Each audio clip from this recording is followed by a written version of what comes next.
Hi friends, welcome to Dhruva star circle. మనకి ఏపీపీఎస్కి సంబంధించి మనము ఎకనామీ సంబంధించి ఏవైతే మనకి మెయిన్ ఇంపార్టెంట్ కావచ్చు, సర్వే కావచ్చు, బడ్జెట్ కావచ్చు, మనకి థీమ్స్ కావచ్చు, ఇట్లాంటి అంశాలు మనం డిస్కస్ చేస్తున్నాం. లాస్ట్ వీడియోలో మనము నేషనల్ ఇన్కమ్ గురించి మాట్లాడినాం. అదేవిధంగా మనకి ఏపీపీఎస్సీ గ్రూప్ 2కి సంబంధించి మెయిన్స్లో భాగంగా మనకి పబ్లిక్ ఫైనాన్స్ అని చెప్పేసి టాపిక్ ఉంది, మీకు తెలుసు రైట్. పబ్లిక్ ఫైనాన్స్, ఈ పబ్లిక్ ఫైనాన్స్లో భాగంగా మనకి వెరీ ఇంపార్టెంట్ కాన్సెప్చువల్ టాపిక్ ఇది. ఈ కాన్సెప్చువల్ టాపిక్లో భాగంగా మనకి కొన్ని థీమ్స్ ఖచ్చితంగా మనం వీటిపైన కంపల్సరీ సంపూర్ణమైన అవగాహన అయితే ఉండాలి. అయితే దీంట్లో భాగంగా నేనేం చేస్తున్నానంటే, ఇవి ఏవైతే థీమ్స్ ఉన్నాయో అవి ఖచ్చితంగా అవగాహన ఉండి మనకి బడ్జెట్ అండ్ సర్వేకి సంబంధించిన అంశాలు ఏ విధంగా చూసుకోవాలి, ఎక్కడి నుంచి మనకి టీజీపీఎస్ గ్రూప్ 2లో భాగంగా, అదేవిధంగా గ్రూప్ 3లో కూడా మనకి ఎలాంటి క్వశ్చన్స్ వచ్చినాయని చెప్పేసి నేను ఈ వీడియోలో ఎక్స్ప్లెయిన్ చేస్తున్నాను. ఓకే, అయితే ఇక్కడ మనకి ఈ కాన్సెప్చువల్ ఆన్సర్కి మనకి కంటెంట్లో భాగంగా మెయిన్గా మనకి పన్నులు రకాల దాని మీద అవగాహన ఉండాలండి. అదేవిధంగా ఈ పన్నుల రకాల చాలా కేంద్ర పన్నులు కావచ్చు, రాష్ట్ర పన్నులు కావచ్చు, అదేవిధంగా ఈ పన్నుల్లో మళ్ళీ దానికి సంబంధించి మనకి జిఎస్టీ అనేది వెరీ ఇంపార్టెంట్. ఈ జిఎస్టీ మీద కంప్లీట్గా మనకు 100% క్వశ్చన్ పడుతుంది. ఎక్కడ నుండైనా పడవచ్చు. గ్రూప్ 3లో పడ్డది, అదేవిధంగా గ్రూప్ 2లో కూడా మనకి జిఎస్టీ మీద క్వశ్చన్ పడ్డది. ఈ ఆర్థిక సంఘం మీదనైతే దాదాపు గ్రూప్ 3లో పడ్డది, గ్రూప్ 2లో పడ్డది. అదేవిధంగా ఎఫ్ఆర్బిఎం యాక్ట్ గురించి కూడా టీజీపీఎస్సీ గ్రూప్ 2లో పడ్డది, అదేవిధంగా గ్రూప్ 3లో కూడా క్వశ్చన్ పడ్డది. ఈ రుణాలకు సంబంధించి ఇక్కడ కూడా మనకి గ్రూప్ 2లో క్వశ్చన్ పడ్డాయి. ఈ ప్రతిదీ అంటే నేను క్వశ్చన్ పడ్డదని ఇక్కడ రాయలేదు, కాకపోతే ఇవి మనకు మెయిన్ కోర్ ఏరియాస్. ఖచ్చితంగా వీటి మీద సంపూర్ణమైన అవగాహన అనేది మనకు ఉండాలి. వీటి మీద అవగాహన ఉండి మనము దీంతో పాటు మనకి బడ్జెట్, అదేవిధంగా సర్వే అంశాలు అనేవి లేటెస్ట్గా చూసుకుంటే సరిపోతుంది. మరి ఈ బడ్జెట్లో ఏమొస్తుంది అంటే జనరల్గా మనకి బడ్జెట్ లోటుకు సంబంధించినవి కావచ్చు, అదేవిధంగా ఈ బడ్జెట్ సంబంధించిన కేటాయింపులు కావచ్చు, అదేవిధంగా బడ్జెట్లో ప్రస్తావించిన అంశాలు వేటికి ప్రాధాన్యత కలిగించిన అంశాలు ఉన్నాయని చెప్పేసి ఆ అంశాల మీద కూడా మనకి గ్రూప్ 3 అండ్ 2లో మనకి క్వశ్చన్స్ రావడం జరిగింది. అదేవిధంగా ఏ విధంగా ఎక్కడి నుంచి ఏ క్వశ్చన్స్ రావడం జరిగిందో మ్యాక్సిమం ఆ ఏరియాని మనము స్ట్రెస్ చేసి చదువుకోవాలి. అదేవిధంగా మనకి కాన్సెప్చువల్ కంటెంట్ అనేది ఖచ్చితంగా మనకు మంచి బేస్ ఉండాలండి. ఎందుకంటే ఎక్కడ మనం కన్ఫ్యూజ్ కాకుండా ఉండాలంటే చాలా పర్ఫెక్ట్గా నేర్చుకొని పోతేనే మనం కన్ఫ్యూజ్ అయ్యే ఛాన్స్ లేదు. అక్కడ మనకి కావాల్సింది కంటెంటే కాదు, కంటెంట్తో పాటు మనము పేపర్ని ఇట్లా చూసి పెట్టే విధంగా అంత ఫాస్ట్గా, అంత పర్ఫెక్ట్గా నేర్చుకొని పోతేనే మనం ఎగ్జామ్ని హ్యాండిల్ చేయగలుగుతున్నాం. లేదంటే మనం ఎంత కంటెంట్ ఉన్నప్పటికీ కొన్నిసార్లు మన పేపర్ని కూడా హ్యాండిల్ చేయలేకపోయే పరిస్థితి మీరు టీజీపీఎస్సీ గ్రూప్ 2 కావచ్చు, గ్రూప్ 3లో కావచ్చు చూసి ఉంటారు. రైట్, ఇవైతే మనకు కంపల్సరీ అవగాహన ఉండాలి. ఇప్పుడు వీటితో పాటు నేను ఏం చేస్తాను అంటే మనకి కొన్ని బడ్జెట్ సంబంధించిన అంశాలు, అదేవిధంగా కొన్ని సర్వేకి సంబంధించిన అంశాలు మనము ఏ విధంగా ఎక్కడ మనం స్ట్రెచ్ చూసుకోవాలని చెప్పేసి నేను ఎక్స్ప్లెయిన్ చేస్తాను. ఇవన్నీ మీ దగ్గర ఉంటే, ఎందుకంటే సర్వేకి సంబంధించిన కావచ్చు, బడ్జెట్కి సంబంధించిన కావచ్చు, మీరు ఆల్రెడీ ప్రింట్ తీసుకునే ఉంటారు. ఇక్కడ చూస్తే మనకి ఇక్కడ నుంచి క్వశ్చన్ పడ్డదండి. మనకి గ్రూప్ 3లో భాగంగా ఇక్కడ నుంచి క్వశ్చన్ పడ్డది, అదేవిధంగా 2లో కూడా రావడం జరిగింది. ఇక్కడ మనకు మెయిన్గా డిఫెన్స్ సెక్టార్లో మనకి కేటాయింపులు అనేది ఎక్కువ జరిగినాయి. 4,54,773 కేటాయింపులో భాగంగా మనకు చాలా స్కీమ్స్లో కేటాయింపులు జరిగినాయి.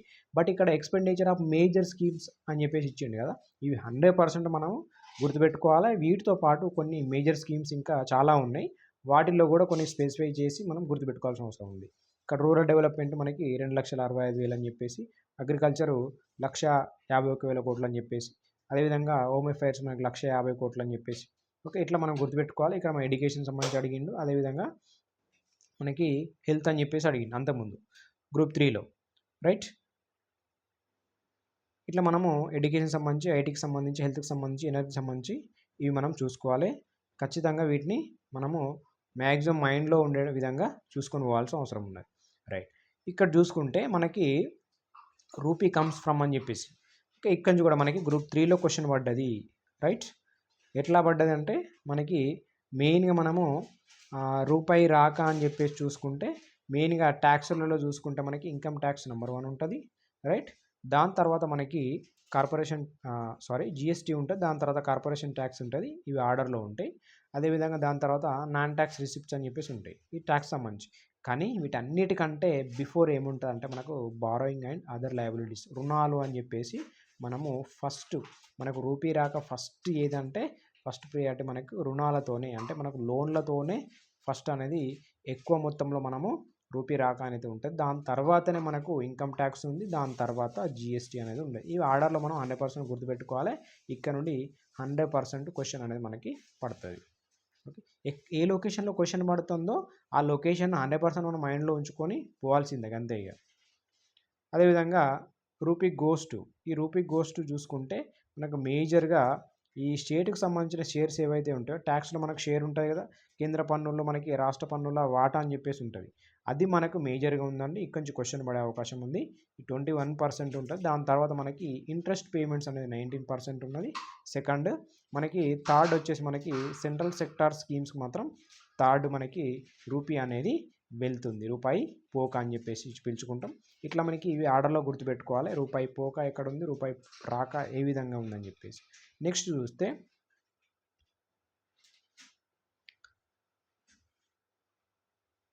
రైట్, ఇవి మనకి ఆ డైరెక్ట్ ట్యాక్స్ ప్రపోజల్స్ అని చెప్పేసి ఇవన్నీ మీకు అప్డేట్స్ ఉంటాయి. ఇది ఏంటంటే ఈ క్యాపిటల్ గెయిన్స్ ట్యాక్స్ సంబంధించి షార్ట్ టైమ్ గెయిన్స్కి అయితే మనకి 20%, అదేవిధంగా లాంగ్ టర్మ్ కేసు అయితే 12.5% అనేది చేంజ్ చేయడం జరిగింది బడ్జెట్లో భాగంగా.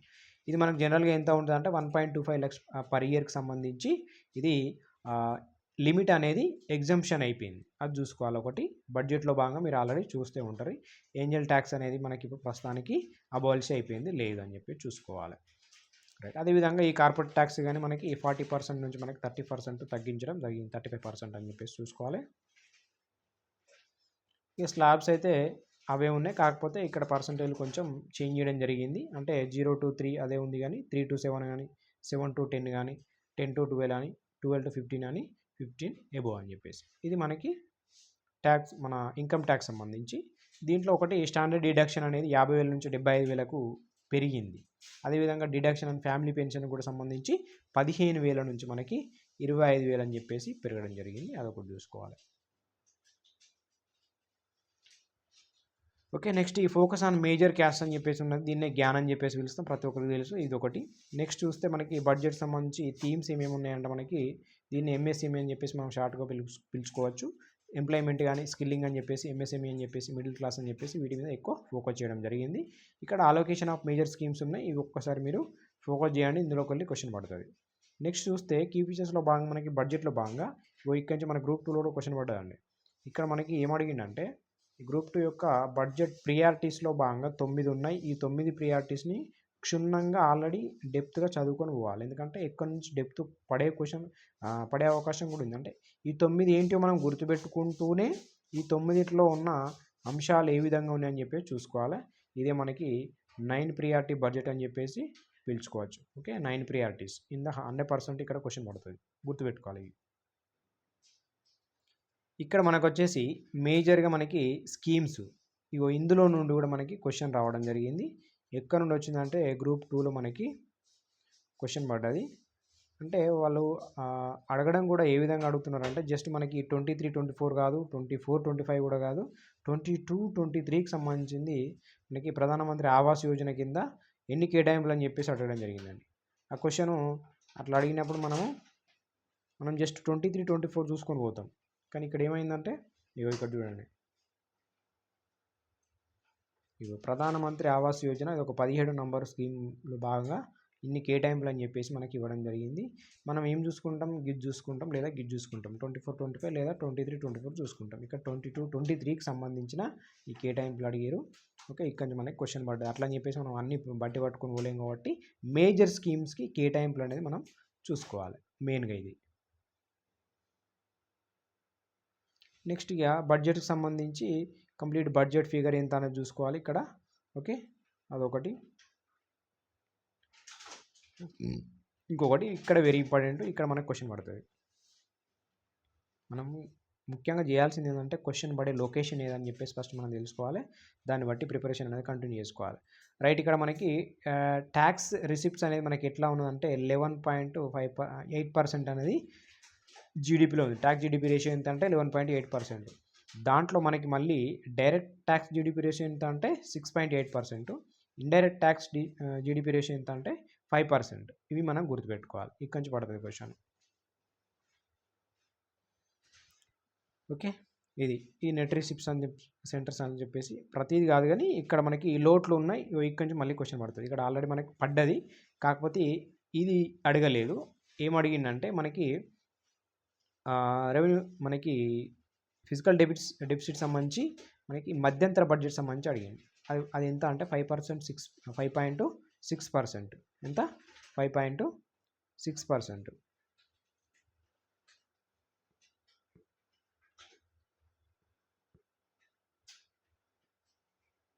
ఓకే. ఇక్కడ 5.6% అని చెప్పేసి మధ్యంతర బడ్జెట్. కానీ ఇక్కడ ఫిజికల్ డెఫిసిట్ చూస్తే మనకి 4.9% అని చెప్పేసి, అదేవిధంగా మనకి రెవెన్యూ డెఫిసిట్ చూస్తే మనకి 1.8% అని చెప్పేసి, అదేవిధంగా మనకి ఎఫెక్టివ్ రెవెన్యూ డెఫిసిట్ అని చెప్పేసి 0.6%, ప్రైమరీ డెఫిసిట్ అని చెప్పేసి మనకి 1.4%. ఇంకొకటి ఏంటంటే ఈ నంబర్సే కాదు, ఇక్కడ ఫిజికల్ డెఫిసిట్ అంటే ఏందో తెలియాలి, రెవెన్యూ డెఫిసిట్ అంటే ఐడియా ఉండాలి, ఎఫెక్టివ్ రెవెన్యూ డెఫిసిట్ అంటే ఐడియా ఉండాలి, మనకి ప్రైమరీ డెఫిసిట్ అంటే ఐడియా ఉండాలి. వీటి మీద క్వశ్చన్స్ పడుతుంది. కాన్సెప్ట్ ఇక్కడ ఈ కాన్సెప్ట్ మీకు ఆల్రెడీ ఐడియా ఉండి ఉంటాయి. ఇక్కడ నంబర్లు మాత్రం 100% గుర్తుపెట్టుకోవాలి.